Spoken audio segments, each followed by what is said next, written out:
Halo, cek cek. Sorry ini saya tadi tiba-tiba diskusi sama ada dosen sama Pak Bambang Heru. Jadi buat apa ya nanti kita mulai ya. Sini teman-temannya diajak ya. Ini masih 13 orang. Kita tunggu 5 menit ya.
Teman-temannya di ini ajak masuk ya. Coba diingat ini. Tahu gimana? Kita mulai? Ya, dimulai aja Pak. Nanti mungkin menyusul. Oke. Oke. Saya belum bisa share screen. Buat ini.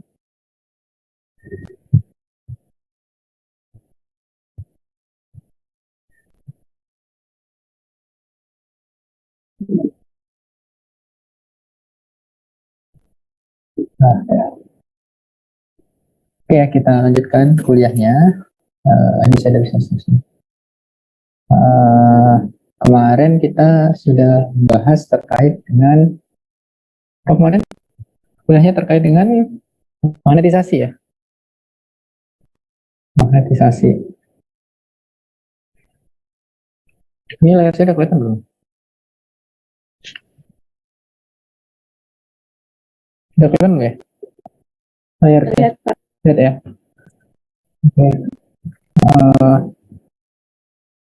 Kita kemarin sudah belajar terkait dengan magnetisasi. Ada berapa karakteristik magnet pada bahan? Bergantung pada responnya terhadap medan magnet dari luar. Kemarin ada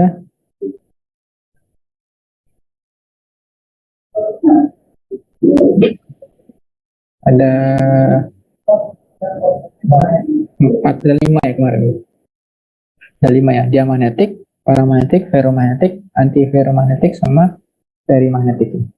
Ada 4. Nah sebenarnya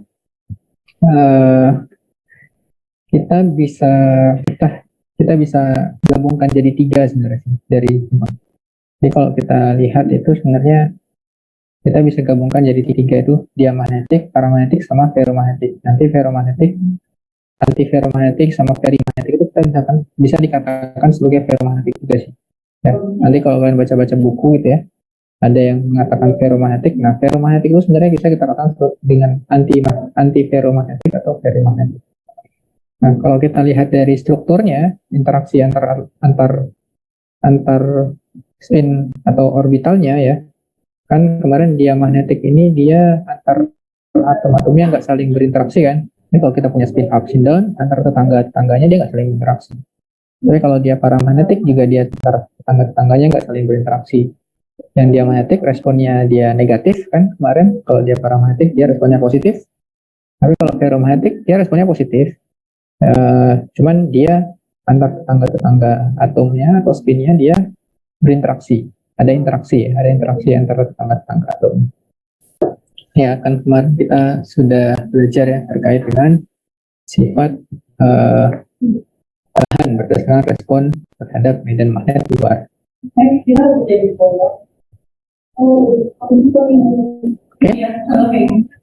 ya, yang kemarin kita diskusikan, ada pertanyaan belum sebelum saya lanjut nih untuk hari ini terkait dengan materi kemarin?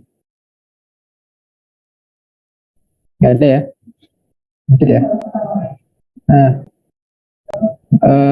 terus bagaimana caranya kita untuk mengetahui kalau seandainya saya kasih kalian sebuah bahan, saya kasih nih, ini bahan sembarang lah, saya kasih kalian set gitu. Terus saya pengen tanya, ini bahannya, tolong kamu cek bahannya sifatnya apa ya?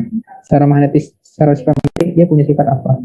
Apakah dia paramagnetik, ataukah dia ferromagnetik, atau dia magnetik? Nah, kita cek kan, kalau dia magnetik kan gampang ceknya kan, kalau dia magnetik gampang, kita tinggal kasih medan magnet luar, terus kita ukur medan B di sekitar magnet itu. Kalau seandainya kita punya alat medan B ya, kalau medan B di sekitar magnet itu lebih kecil daripada medan magnet yang kita berikan, maka berarti dia magnetik ya kan, kemarin karena dia melawan. Jadi ada ini, katakan ini magnet ya, ini magnet, ini batang dia bahan dia magnetik, ini magnet dari luar nih saya kasih di sini. Nah, terus kita ukur medan magnet di sekitaran sini ya, sekitaran sini. Nah, kalau medan magnet di sekitaran sini lebih kecil daripada medan magnet yang kita kasih, maka pasti dia bahan di sekitaran dia magnetik. Nah, terus kemudian bagaimana cara membedakan bahan paramagnetik atau bahan ferromagnetik? Bahan paramagnetik dan ferromagnetik kan dia responnya positif kan ya, responnya. Dia susceptibilitasnya positif. Dikatakan ini bahan paramagnetik. Saya kasih medan magnet. Saya kasih medan magnet dari luar ya. Saya kasih medan magnet dari luar sini. Maka kalau kita ukur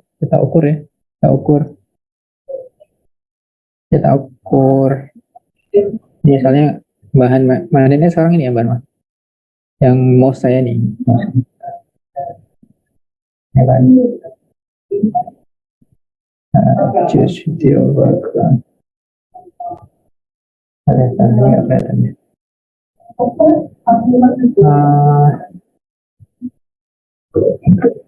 Gimana cara hapus background?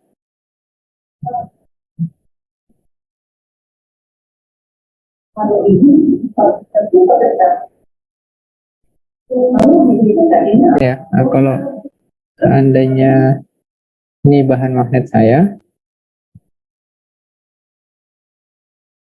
ya ini bahan magnetnya, saya kasih medan magnet dari luar, ya saya kasih medan magnet dari luar. Terus kita bisa mengukur medan B. Di sini kita punya sensor di sekitaran, bukan dalam bahan. Nah, kalau dia bahan magnetik, dia magnetik. Kalau ini bahannya, ketika kita mengukur medan magnet di luar ini, sekitar sini, maka dia medan magnet di luar ini akan lebih kecil daripada medan magnet yang kita kasih. Katakan misalnya kita kasihnya 5 oersted. Nanti kita ngukur di sekitar situ besarnya mungkin 4,8 oersted atau 4,9 oersted dan seterusnya. Kecil kan. Nah, itu bahan dia magnetik karena dia ngelawan medan dari luar. Tapi kalau bahan paramagnetik dan ferromagnetik, ya bahan paramagnetik atau bahan ferromagnetik ya, kan dia positif ya, responnya positif. Saya kasih medan dari luar, terus kemudian kita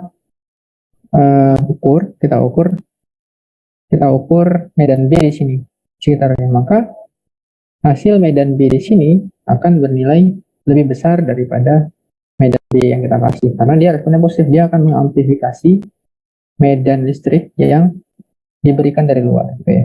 Nah, itu bahan ferromagnetik sama bahan paramagnetik. Ya. Bahan ferromagnetik sama bahan.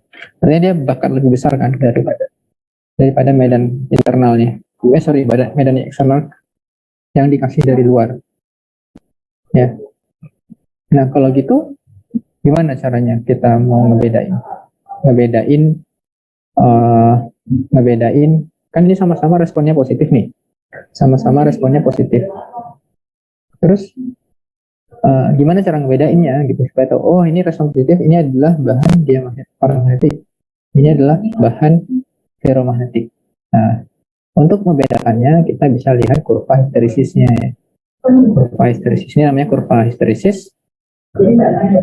Ya, kurva histeresisnya kita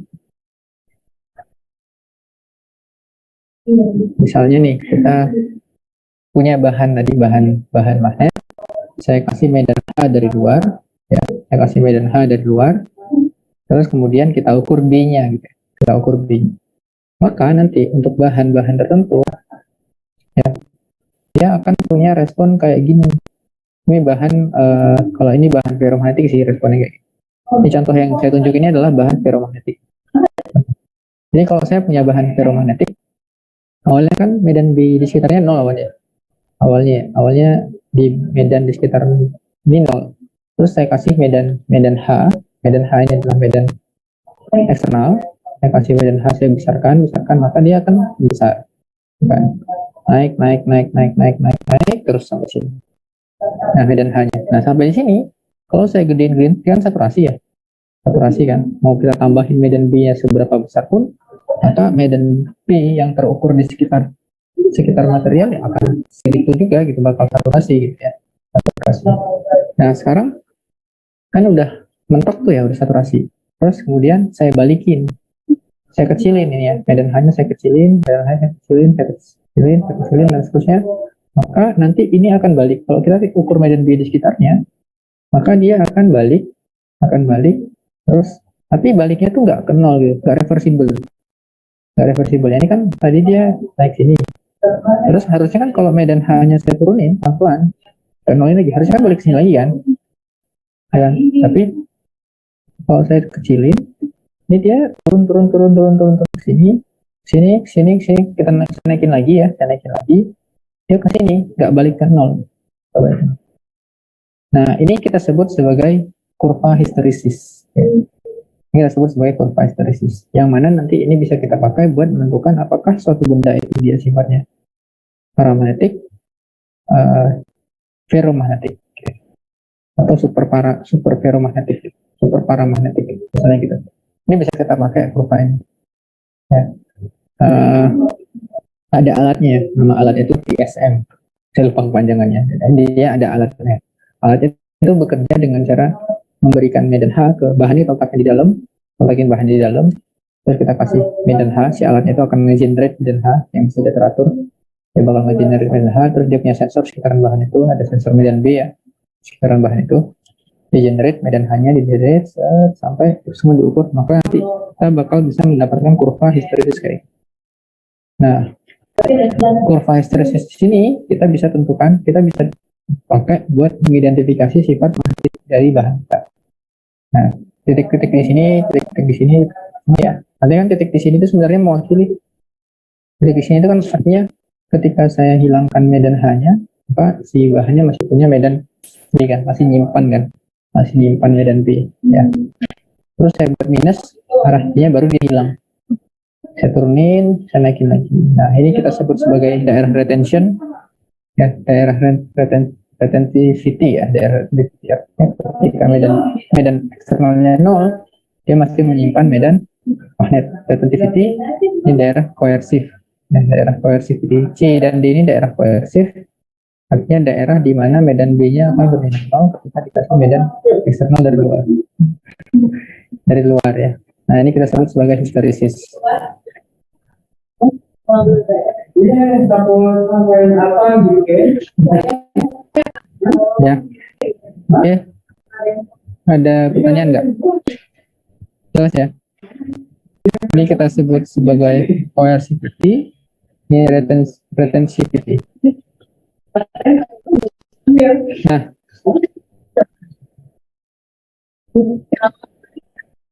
nah, kan tadi dengan ini kita nentuin karakternya kan ya. Nah, bagaimana karakternya kalau seandainya kita mengujikan dengan bahan yang berbeda-beda? Kita bisa lihat ini ya. Different hysteresis look. Kalau kita punya yang berbeda-beda dengan bentuk yang berbeda-beda, misalnya kita punya ferromagnetis kita letakkan dalam uh, PSM-nya misalnya, nah kita akan dapatkan bentuk yang kayak gini nih, macam ada daerah luasan tertentu gitu.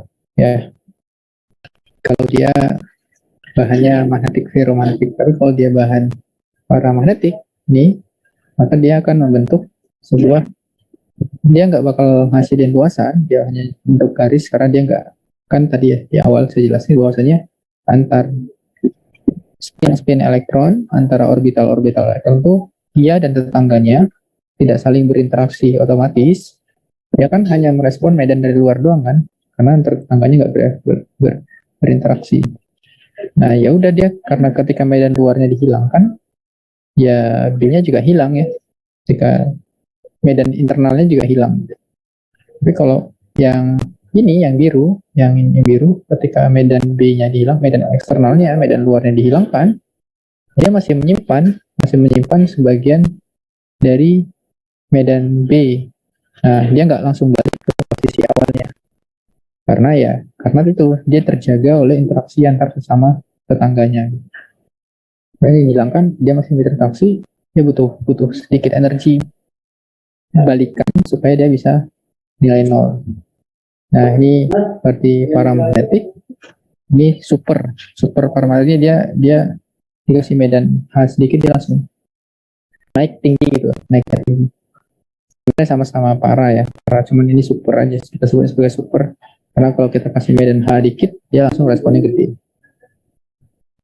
gitu ya. Nah, paramagnetik ini open loop, ini yang paramagnetik nggak ada loopnya, nggak luasannya, terus kemudian super paramagnetik dia tidak terbuka, cuman dia agak tajam gitu. Kalau dia magnetik kan responnya berlawan kan, otomatis kurvanya nggak kayak gini, kurvanya ke sini harusnya ke kiri karena kan bernilai negatif, ini ke bawah saja, ke bawah. Ketika ini dipindahin maka kurvanya ke bawah ya, kita ngelihatnya nggak dari sini jalan. Kalau medan hanya dibesarin terus kemudian medan M yang terukur itu adalah lebih kecil ya, lebih kecil, medan B di sekitarnya lebih kecil, artinya kan dia punya respon yang negatif kan. Nah itu kaitannya dengan sifat dia magnetik gitu.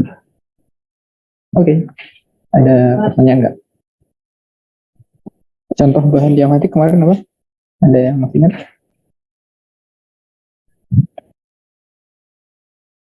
Apa? Yuk. Contoh diamagnetik yang paling sering kita temui di sekitaran. Apa Mas Noval? Noval. Ayo Noval. Apa Noval? Kemarin. Masih ingat nggak? Cek.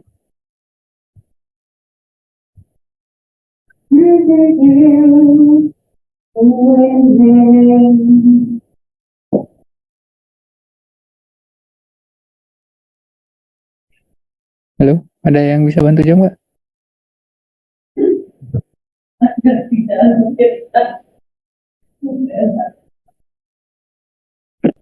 Apa Faisal? Apa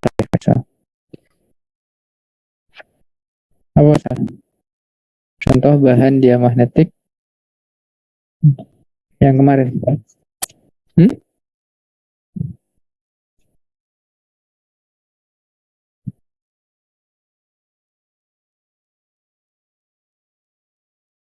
Rizky. Ya, Pak. Ya, apa contoh kemarin contoh bahan diamagnetik kemarin apa? Emas gitu bukan, Pak? Enggak, bukan. Itu bahan logam, bahan diamagnetik, contoh bahan diamagnetik. Kayak kemarin saya jelasin deh. Masih ingat nggak? Contohnya bahan diamagnetik. Air ya, air. Kertas, air gitu, Pak. Ya benar air. Ya. Air lah paling sering. Kalau dia air dikasih medan B dari atasnya, maka nanti yang terjadi gimana kemarin? Meski responnya. Kalau saya punya air nih, permukaan air gitu, saya kasih medan B dari atasnya. Terus nanti kan dia bahan diamagnetik, jadi dia responnya akan apa? Tidak akan tertarik, Pak. Tidak akan tertolak ya. Tertolak kan ya, karena kan dia responnya negatif. Dia akan menghasilkan medan B internal yang mana dia melawan dari medan dari luar, ya kan? Jadi yang ini kayak gitu tolong dibaca-baca lagi ya. Ya kalau mungkin di soal ujian bisa jadi mas. Ini hal-hal basic gitu. Hal-hal basic terkait dengan ya magnetik, paramagnetik, terus kemudian ferromagnetik ya. Coba dibaca-baca lagi. Kalau ferromagnetik kan dia responnya positif. Artinya kalau kita kasih medan dari luar, medan H dari luar, nanti dia tarik ya. Dan medan di sekitarnya diamplifikasi besar.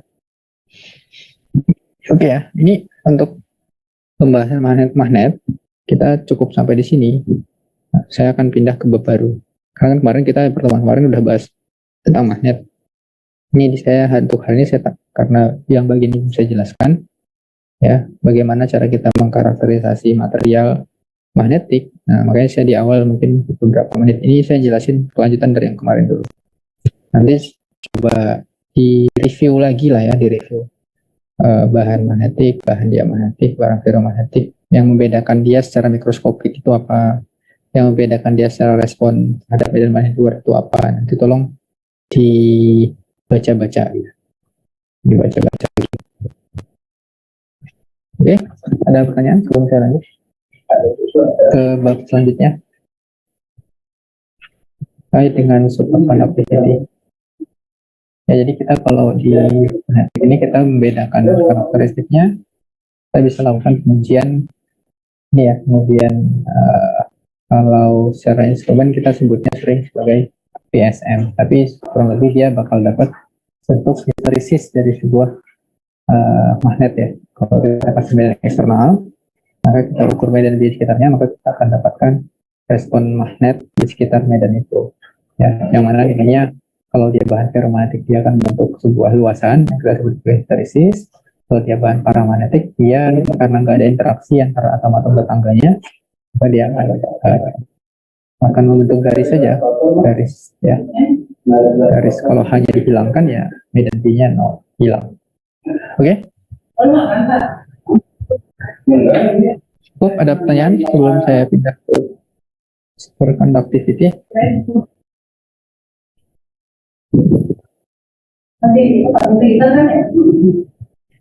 Jelas ya? Jelas ya untuk terkait dengan topik magnetism. Ya habis ya, nanti tolong dibaca-baca lagi slide-nya. Kan kemarin kita udah bahas minggu hari ini saya di awal jelasin magnetik sedikit ya. Sedikit yang belum kemarin dijelaskan. Nah, sekarang kita masuk ke bab baru. Oke? Ada pertanyaan nggak?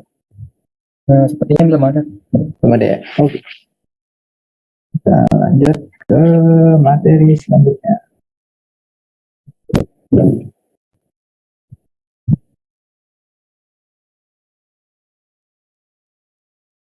Ya, kita lanjut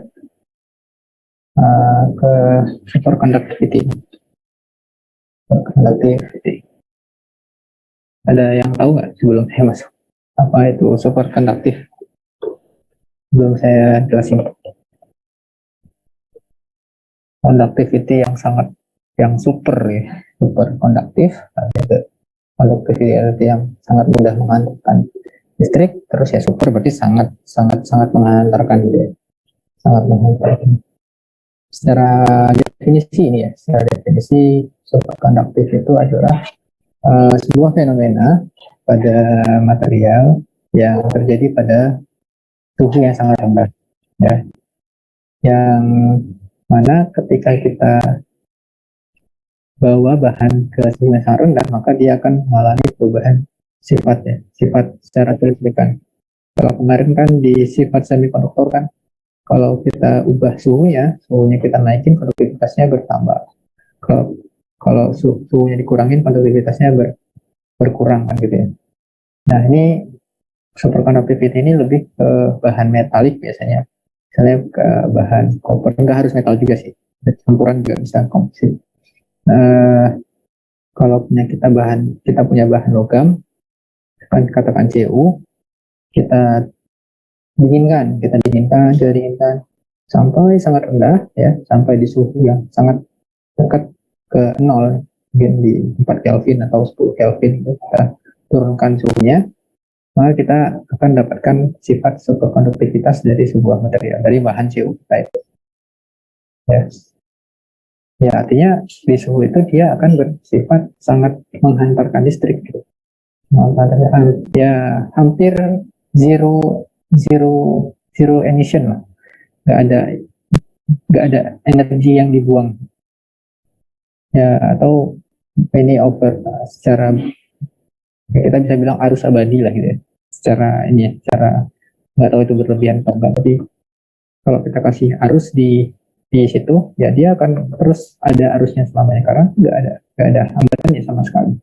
Kalau kita punya bahan super konduktif yang sangat konduktif ya, superkonduktif, karena dia exactly zero electrical resistance ya, dia nol resistansinya, R-nya sama dengan nol. Kalau kita punya tembaga, kita kasih arus, ya memang dia menghantarkan, tapi kan dia belum, ya R-nya nggak nol, R-nya ya ada rho density-nya kan, yang mana R sama rho L per A, tergantung pada panjang tembaganya. Tapi kalau tembaganya ini kita bawa ke suhu yang sangat rendah, di suhu sangat rendah ya, ada suhu kritisnya, maka nanti dia akan bersifat superkonduktif, di mana suhunya, di mana hambatannya tuh bernilai nol, nggak ada hambatan. Jadi kalau kita alirin elektron, ya udah elektronnya bakal berjalan selamanya.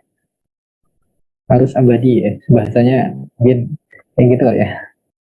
Nggak ada panas yang hilang. Nah, kenapa kayak gitu nanti kita jelasin di belakang.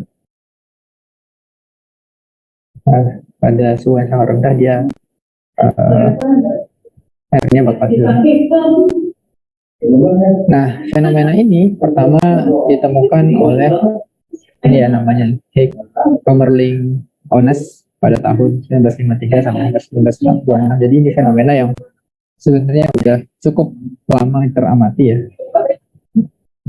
oleh ya tahun 1900-an lah kan, si Kamerlingh Onnes ini ya.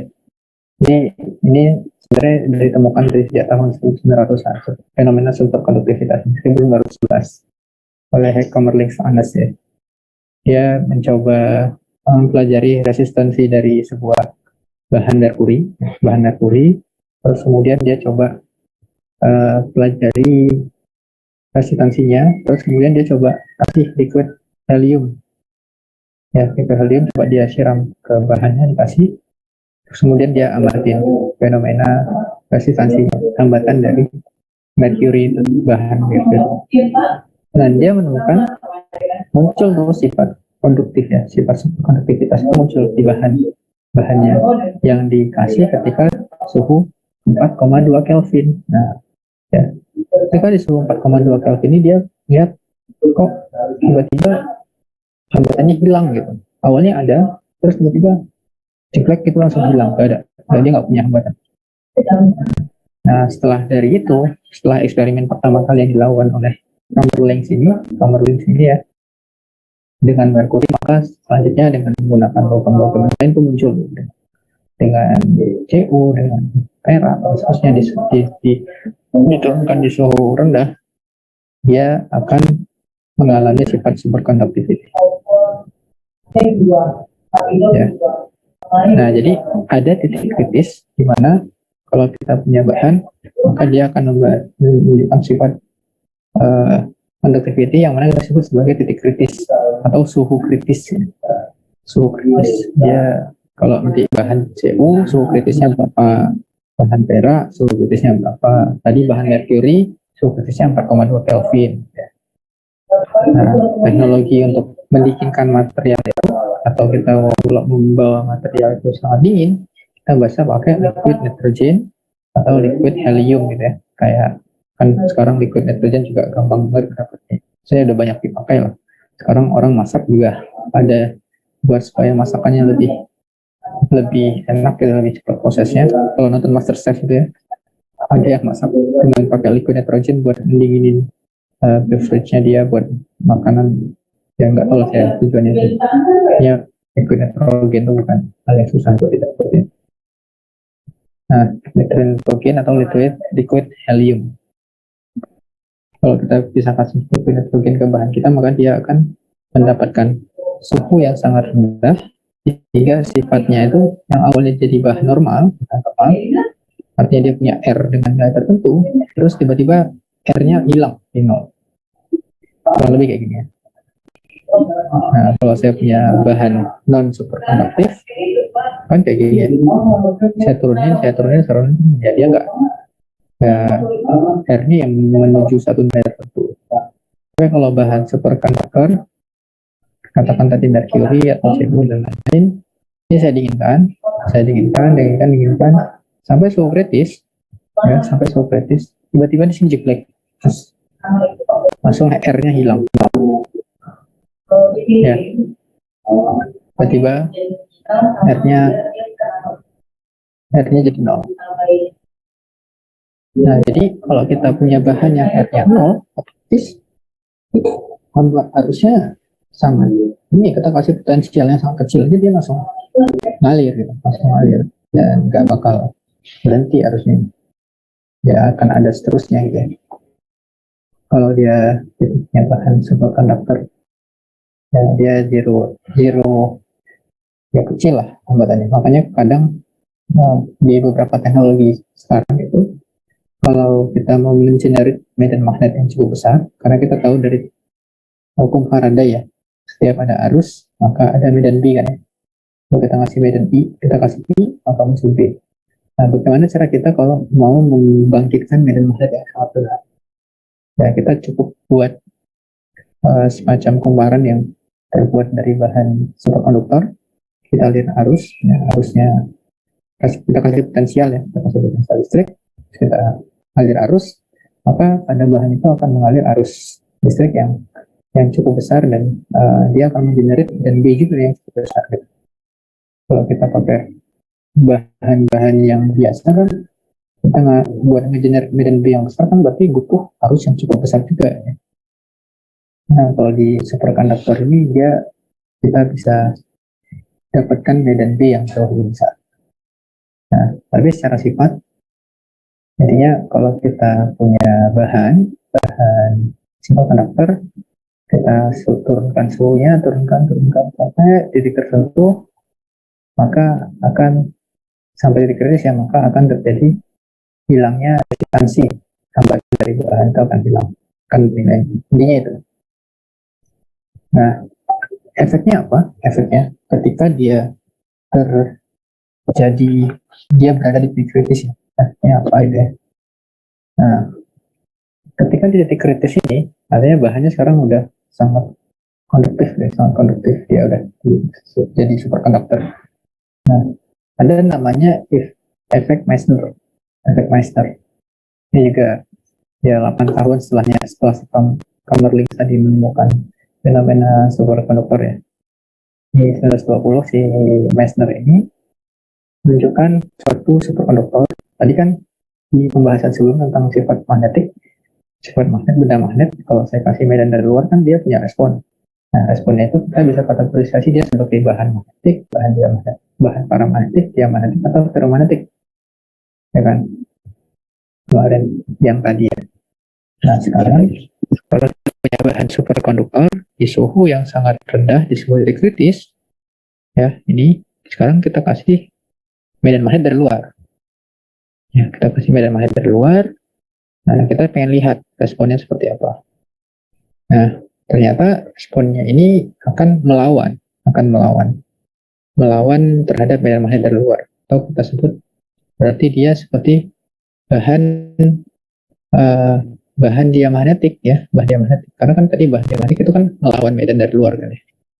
Nah, ini gambar ini ya, kalau kalian punya eh, bahan bahan biasa, kalau bukan bahan magnet, dia nggak punya sifat magnet. Kita kasih medan dari luar ya, dia cuma garis-garis kayak ini aja kan ya. Dia cuma menembus gitu ya. Tapi kalau dia bahan magnetik, kita kasih medan dari luar, maka dia akan dipol atom di dalamnya ini atau orbital force spin dari di dalam bahan ini akan respon ke arah atas atau respon ke arah bawah kan. Kalau dia bahan magnetik. Kalau dia bahan magnetik responnya ke arah bawah. Nah, kalau bahan superkonduktor, kalau kita kasih medan dari luar, maka medan atom-atom atau dipol-dipol atom di dalam bahan ini akan memberikan medan yang arahnya berlawanan, ya, arah berlawanan. Sehingga total medan di dalam ini akan nol, ya kan? Akan nol. Karena medan ini masuk ke sini, terus di sini ada medan juga di dalam bolanya ini ya, dalam bola ini. Medan yang di-generate dari atom-atom di dalam bolanya itu, ya. Otomatis secara total maka di sini akan bernilai nol, ya. Nah, maka itu yang kita sebut sebagai efek Meissner, ya. Efek Meissner atau bahan superkonduktor itu kita juga bisa katakan dia adalah bahan yang bersifat dia magnetik sempurna. Artinya dia menghilangkan semua medan B yang ada di dalam bahan karena dia ngelawan bahan medan B di dalam bahan itu dia bernilai nol. Paham ya? Oke, ada pertanyaan nggak? Jelas nggak? Maksudnya? Maksudnya sifat konduktivitas. Ya. Nah, efek Meissner ini menyebabkan terjadinya yang tersebut dengan quantum locking. Quantum locking. Dia ngunci gitu. Dia ngunci. Jadi kan bahan dari superkonduktor ini kan terkunci kan. Terkunci dalam sebuah medan B, terkungkung ya. Atau kita sebut juga pengungkungan Meissner atau quantum locking gitu. Jadi bahan ini kalau kita kasih medan dari luar ini, kita kasih medan B dari luar, ini dia udah nggak bisa geser ke kanan ke kiri lagi atau ke bawah ke atas karena dia udah kekunci gitu, kekunci di sini. Ya. Nah, itu yang kita katakan sebagai efek Meissner. Pernah lihat fenomena ini nggak? Fenomena quantum locking nggak kayak gini? Ya. Okay.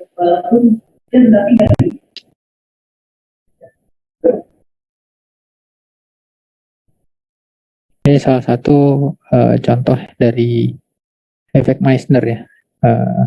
Jadi kalau kita punya bahan superkonduktor, kita letakkan dia dalam sebuah medan, maka akan terjadi namanya fenomena Meissner atau quantum locking. Bentar, ini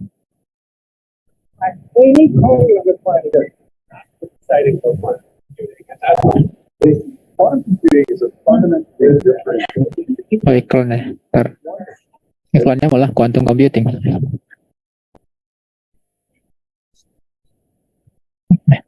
Kok nggak mau dilewatin nih?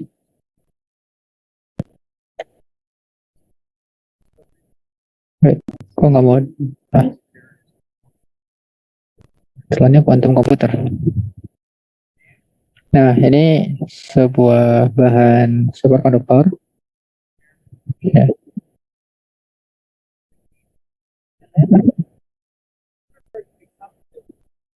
Bahan superkonduktor, terus kemudian kita kasih liquid nitrogen ya.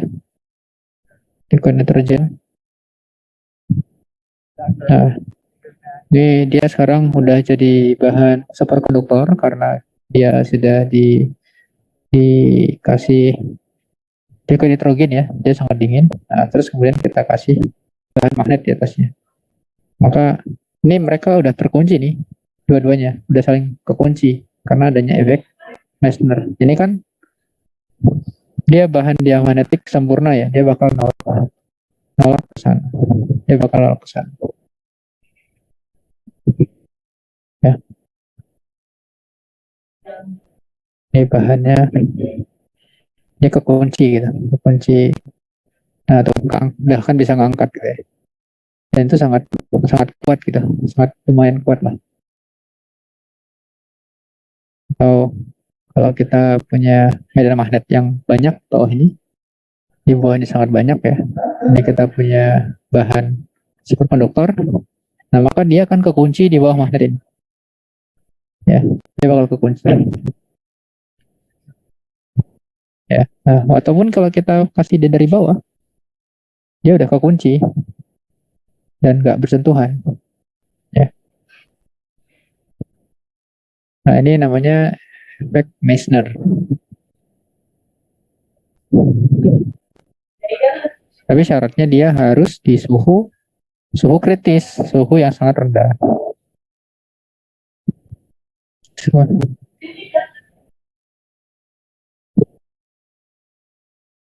Nah, kalau kita terapkan sebuah objek di atasnya, maka dia nggak bisa ketekan juga, nggak, karena dia sangat kuat mengunci bahan magnetik itu.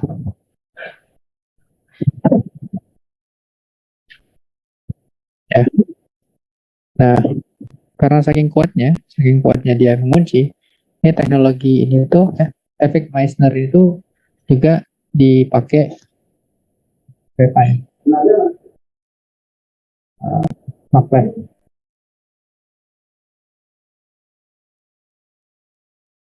Magnet. Uh,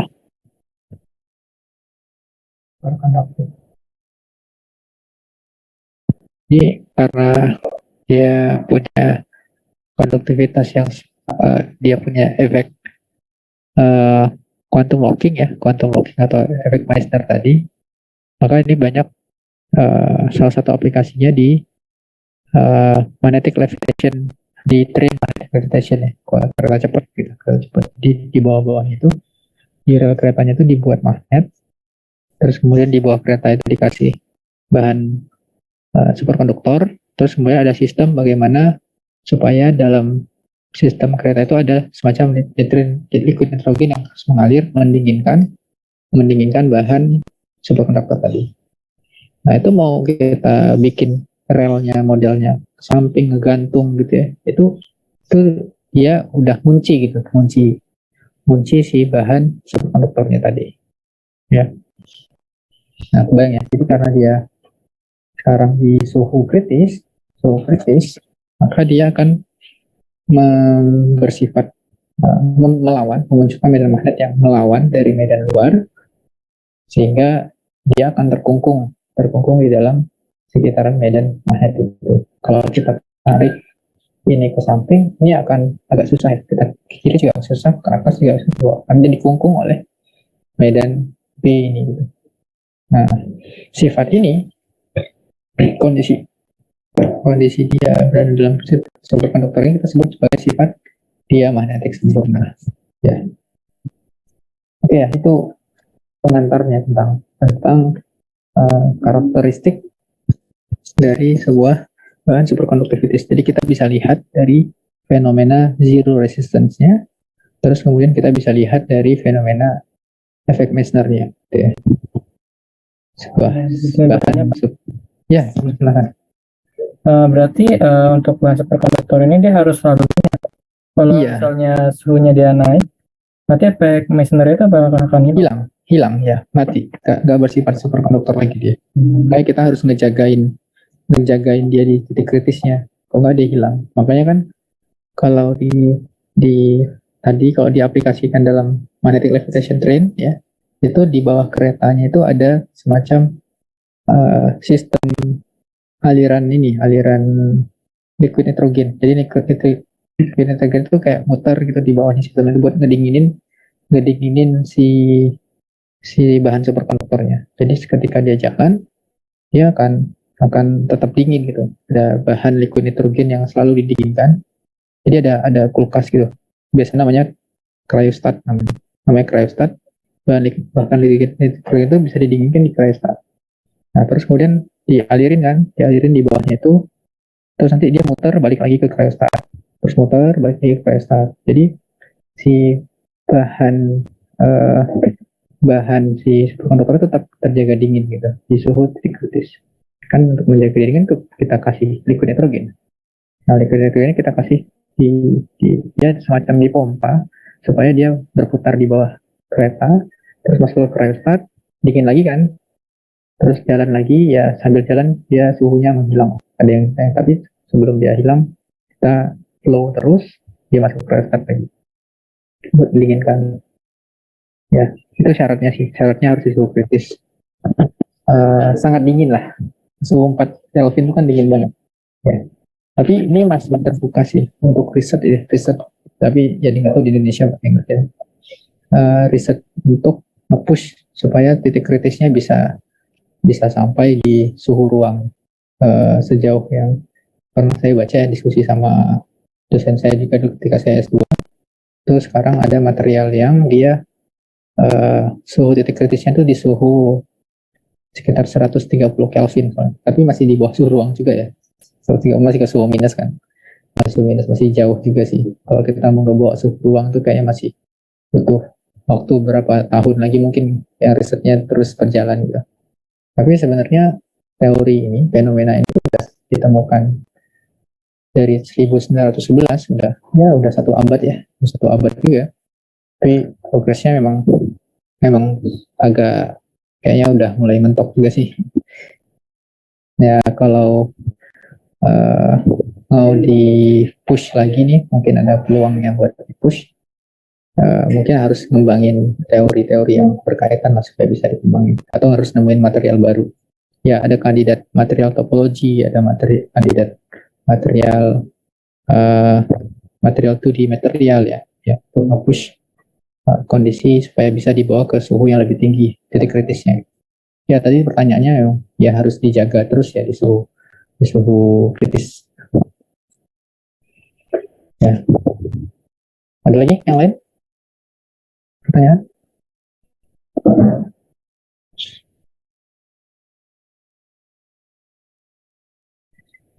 Oke.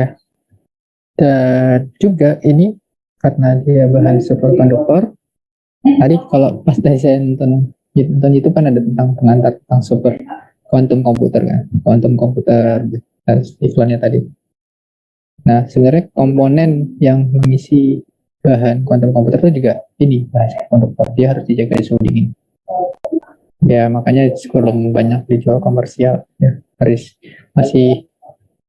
masih di push lah gimana untuk mengembangkan. Tapi teknologi quantum komputer itu sudah mulai ramai dikembangkan dan isinya bahan superkonduktor. Nah, yang jadi susah adalah bagaimana ngebawa bahan ini supaya titik kritisnya sampai di titik ruang, di suhu ruang ya. Oke, ada pertanyaan? Cukup?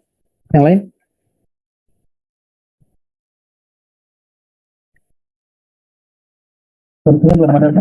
Belum ada ya? Ya tadi fenomenanya bisa kita amati dari sebuah perubahan pada resistansi bahan sama efek Meissner ya, efek Meissner yang Nah, kenapa bisa jadi kayak gitu? Kenapa kok sebuah bahan logam tadi merkuri misalnya yang ditemukan oleh Kamerlingh ketika dibawa di suhu rendah dia bisa menjadi seperti itu. Ya, katanya kan harus ada penjelasan. Nah, ada namanya teori BCS. Teori BCS ini teori udah cukup lama juga sih, 1957. Sampai sekarang nih kayak masih dipakai buat ngejelasin fenomena superkonduktor. Dan tahun 1972 dia dapat Nobel si BCS ini. BCS ini 3 orang, namanya Barden, copper Scriver.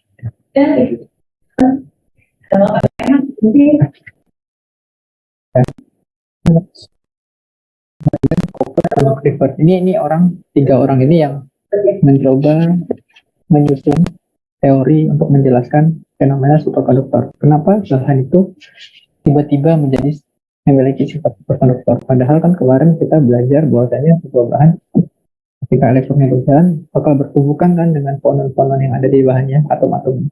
Ketika dia bertumbukan, ya otomatis resistivitasnya akan muncul, akan ada energi yang hilang, otomatis dia akan resistivitas gitu ya. Kalau di bahan. Nah, ini dari tahun 1920 fenomena 1911 ya, 1920 efek Meissner, lalu kemudian baru tahun 1977 nih tiga orang nih, si Barden, Cooper, Scriver, ini yang membangun sebuah penjelasan lah, mencoba menjelaskan ini tuh kenapa terjadi, kenapa bisa terjadi. Nah, akibat dari itu mereka dapat Nobel Prize ya tahun 1972 atas penjelasannya. Nah, gimana penjelasannya? Penjelasan mereka berdua, kenapa bahan yang sebuah bahan logam, atau merkuri atau apapun itu ya tadi logam, ketika dibawa di suhu yang titik kritisnya, suhu kritisnya dia menjadi superkonduktor. Itu namanya teori BCS nya, ini teori BCS. Barden, Cooper, Scriver. Nah, dia coba menjelaskan. Nah, ini ada penurunan matematisnya ya. Saya nggak jelasin matematis, saya mau cerita aja lah. Kalau mau baca matematisnya, nanti lihat buku kita lah, buku pendekatan matematikanya. Nah, jadi kalau menurut si BCS ya, Barden, Cooper, sama Scriver. Cooper ini maksudnya nama orang ya, bukan Cooper lembaga. Cooper. Nah, kalau ini baru Cooper pair ini maksudnya Cooper nih. Cooper ini nama ikatan. Jadi dia mengatakan, si BCS ini mengajukan teori. Jadi ketika sebuah bahan itu didinginkan sampai titik kritis, maka antar elektron-elektron pada bahan itu, di dalam bahan itu kan ada banyak elektron yang mengalir ya. Ketika kita kasih tegangan, kita kasih potensial elektronnya kan mengalir sembarang, terus yang kemarin kita jelaskan di kelas, dia numbuk, fonon-fonon yang numbuk terus bisa muncul kan. Nah, ternyata ketika kita turunkan suhunya di suhu kritik sampai titik kritis, maka otomatis kan fononnya kan mulai berhenti ya. Fononnya kan mulai berhenti nih. Osilasinya bakal mengecil dong. Karena kan kita belajar bahwasanya panas itu adalah osilasi dari atom-atom yang terdapat pada bahan ya kan, atau fonon. Atom-atom yang menyusun kristal. Atau kalau dalam gas, gerakan-gerakan partikel ya kan, gitu kan ya. Definisi panas. Tapi sekarang di bahan ini si suhunya kita perkecil, kita turunkan, maka fononnya kan makin lama makin freeze kan, diam ya. Karena dia diam, ya tapi gerakannya itu peluang untuk elektronnya buat nabrak itu akan jadi lebih kecil dong, karena dia udah nggak gerak. Peluang elektron buat nabrak si fononnya lebih kecil sehingga dia bisa bergerak. Tapi tetap namanya peluang itu kan lebih kecil, karena otomatis dia nggak bakal nabrak kan, pasti nabrak juga atau nabrak tetap jadinya resistansinya tetap ada gitu. Nah, fononnya berhenti, fononnya freeze, diam, beroscilasi sangat kecil. Tapi kenapa dia tidak ada resistivitas gitu? Jadi kalau kita gambarkan ya, kita bayangkan ini fononnya di sini, ini fonon kan semacam atom gitu ya.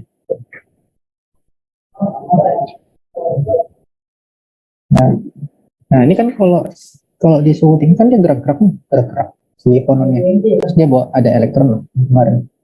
Elektronnya macam-macam gerak ke sana, macam-macam. Ya. Nah, kalau menurut BCS, teorinya Barden, Cooper, Scriver, ya, ketika ininya nge-freeze, dia mulai diam di suhu rendah, maka si antar elektron-elektron ini akan membentuk sebuah pasangan, agak saling berikatan. Dia membentuk ikatan di si elektron-elektronnya. Nah, kok bisa? Padahal kan elektron-elektron saling tolak bukan saling menarik. Iya kan? Nah, ini penjelasan dari si BCS, dia menjelaskan gitu. Jadi kalau di suhu rendah, kenapa dia tidak bernilai negatif karena kenapa si resistansinya hilang? Karena sekarang di suhu rendah si elektron-elektron ini akan berikatan. Kok berikatan pada muatannya sama? Nggak mungkin dong. Nah, jadi nggak mungkin elektronnya berikatan secara langsung. Tapi dia berikatan dengan melalui mediasi dari fonon. Ya, mediasi dari fonon. Jadi si elektron ini berinteraksi dengan fonon ini, otomatis kan ketarik ke atas di fononnya. Si ini berinteraksi dengan fonon ini tertarik ke bawah kan. Jadi ini jalan baru di sini. Jadi ini gaya ikatnya di sini, gaya tolak-ukurnya seimbang antara atas sama bawah. Nah ini jalan ke sana, ini jalan ke sana. Jadi dia jalan di sini, dia jalan di sini, gitu. Jalan di sini. Ya. Jadi dia nggak nabrak fononnya. Kenapa? Karena antara si elektron ini, ya, dia seakan-akan udah menjadi sebuah pasangan, gitu.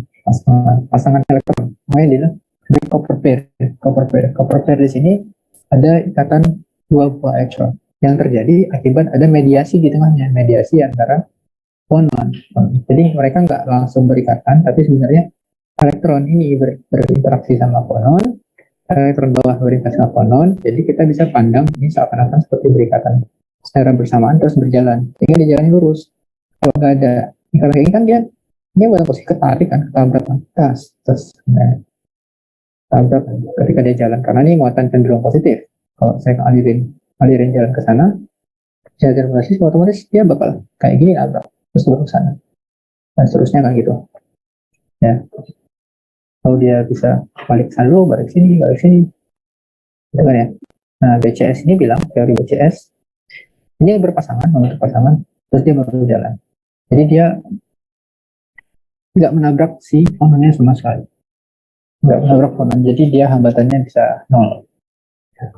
Nah itu fenomena terhadap sifat elektron yang terjadi pada suhu kritis gitu ya.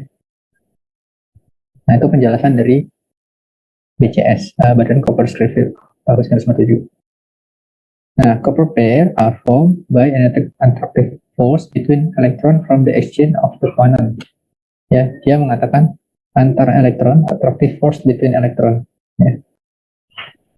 Attractive force between electron. Tapi kan nggak mungkin elektron itu berinteraksi. Maksudnya elektron antar elektron dia tolak ukur. Yang bisa menarik ada exchange of phonon. Exchange of phonon. Jadi ini phonon, ini elektron, ini jalan ke sana, ini narik ke sana, misalnya ini tarik ke sini. Ya kan? Jadi kan balance kan, balance. Jadi karena ada tarik ini diam, ini jalan terus. Ya. Nah, atau kalau kita diagram Feynman, ini namanya diagram Feynman. Saya belum belajar. Ini cuma penggambaran aja kalian nggak usah. Ini namanya diagram Feynman. Elektron, terus ada exchange of phonon. Ya. Nah, itu pasangan elektron. Nah, namanya pasangan elektron itu dia nggak harus ada di dekat sini ya. Tapi bisa juga namanya pasangan elektron. Ini ada banyak atom. Ini jalan ke sana. Nah, pasangan elektron itu bisa juga dengan atom yang bertetanggaan agak jauh. Nah, ini antara ini paling berpasangan gitu. Ya, bisa juga. Jadi nggak harus antara satu jalur yang berbeda, tapi antara jalur lain juga bisa membentuk pasangan, sehingga dia mengkompensasi gerakan fonon ya, sehingga hambatannya 0. Ya. Jadi ketika metal didinginkan pada suhu kritis, maka akan dibentuk namanya copper pair, ikatan copper elektronnya. Copper pair itu maksudnya pasangan elektronnya. Ini copper pair ini maksudnya pasangan elektron. Pasangan elektron. Copper pair are electron with exchange phonon and become bound together. Ya. Copper pair adalah pasangan elektron yang saling bertukar phonon, terus kemudian membentuk ikatan bersama. Ya. Nah, kalau kita ketahui bahwasanya distribusi elektron dalam bahan itu di suhu normal kan dia memenuhi distribusi Fermi-Dirac ya. Ini di kuliah statistik. Nah, tapi kalau kita punya bahan, kita dinginkan sampai suhu kritis. Nah, yang tadinya awalnya si elektron itu punya sifat mengikuti distribusi Fermi Dirac awalnya, artinya hanya satu elektron punya satu keadaan. Nah, kalau di suhu rendah dia mengikuti distribusi Bose-Einstein. Ya. Lalu kita sebut dia sebagai partikel boson. Ya. Kalau dia partikel Fermi kan dia harus mengikuti Pauli Dirac, distribusi Pauli Dirac. Kalau dia elektron di suhu normal kan gitu. Tapi kalau dia di suhu kritis rendah di boson kritis, maka dia akan menjadi partikel boson yang mana boleh memiliki lebih dari satu keadaan. Ya, dia udah nggak mulai samaan Fermi Dirac gitu. Dia jadinya Bose-Einstein. Nah, BCS area sedikit, nah energinya lebih sedikit bawah, very lower energy, which prevent the lattice collision and thus ya, jadi dia menghilangkan tumpukan antara elektron dengan lattice itu maksudnya konon tadi ya, konon lattice. Oke, ada pertanyaan? Cukup?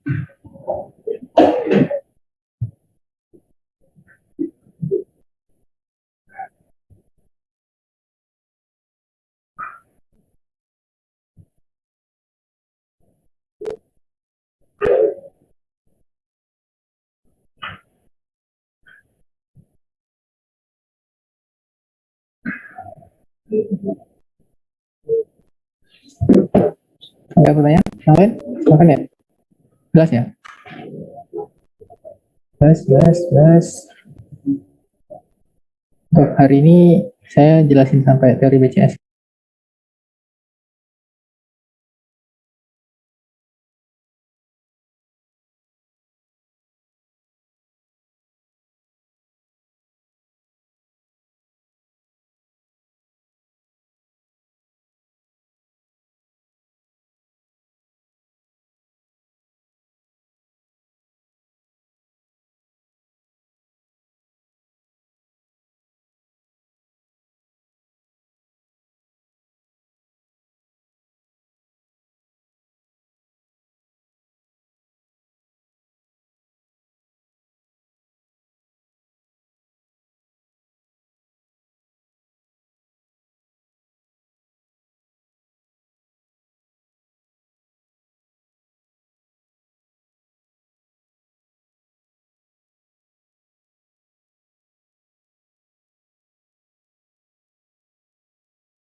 Oke, ada pertanyaan?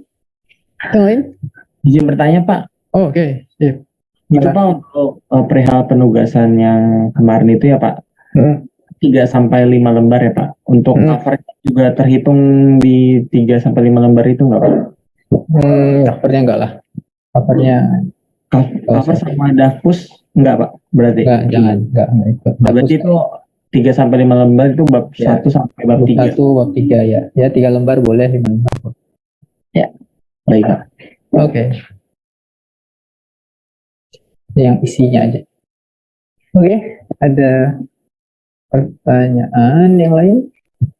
Jelas? Insya Allah besok kita masih lanjutkan tentang konduktivitas. Pertemuan terakhir.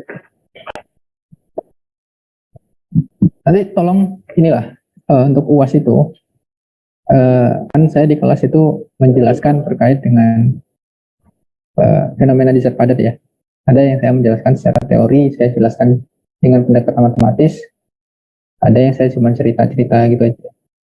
Tapi saya sudah berusaha untuk supaya ceritanya kalian bisa ikutin. Nah, minimal itu kalian tahu ya fenomenanya ya, kayak ya di magnetik ada paramagnetik, ada ferromagnetik, magnetik. Udah itu kalian ingat. Kalau persoalan matematisnya nggak begitu, ini nggak masalah. Dan saya juga nggak banyak nanya tentang bagaimana menurunkan itu, nggak tanya di soal.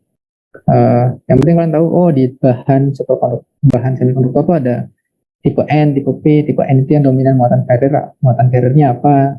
Elektron. Ada muatan tipe P yang dominan itu hole. Tapi tetap dia juga ada elektron. Saya akan bertanya secara konseptual aja, konseptual dalam dasar padat yang pernah saya ceritakan. Kalau kalian mencatat atau bisa dibaca di buku juga ya. Kalau memang nggak kuat di matematikanya ya nggak, karena emang belajar dasar padat itu ya butuh matematika dulu, butuh teknik, belajar statistik dulu, belajar kuantum dulu, kemudian baru belajar padat matris dulu, terus belajar padat. Dan saya jelasin kemarin kan ada beberapa hal yang saya coba jelaskan dengan pendekatan matematis, terus kemudian di magnetik saya lebih banyak menceritakan aja lah. Jadi untuk soal juga, soalnya kan saya buat lebih banyak untuk menjelaskan ya harapan saya kalian minimal bisa menceritakan fenomenanya itu, prosesnya gimana di semikonduktor itu. Ada tipe N, tipe P, tipe N itu dominan apa, yang tipe P itu dominan apa, kenapa terjadi semikonduktor di suhu tinggi dia bakal konduktif, kenapa, karena elektronnya loncat, terus kemudian di atas dia di peta konduksi elektronnya mengalir, mengantar elektron, mengantar arus, di peta valensi ada hole-nya bisa bergerak-gerak, terus mengantar arus gitu. Kalau di semikonduktor, nanti di magnetism juga saya akan bertanya hal-hal perihal konsep. Saya paham matematikanya juga agak gampang lah, matematikanya harus kuat di pendekatan matematisnya. Tapi minimal tuh kalian paham konsep di dasar padatnya. Untuk UAS ya, untuk UAS. Oke, ada pertanyaan hari ini? Jadi kita belajar. Ya cukup Pak. Cukup ya. Oke, hari ini kita belajar tes sebuah konduktor. Saya rasa cukup ya untuk hari ini. Terima kasih semuanya yang sudah hadir. Insya Allah kita lanjutkan di besok hari ya. Hari kita tutup pertemuannya. Assalamualaikum warahmatullahi wabarakatuh. Waalaikumsalam warahmatullahi wabarakatuh. Terima kasih banyak. Terima kasih Pak. Terima kasih Pak. Terima kasih Pak.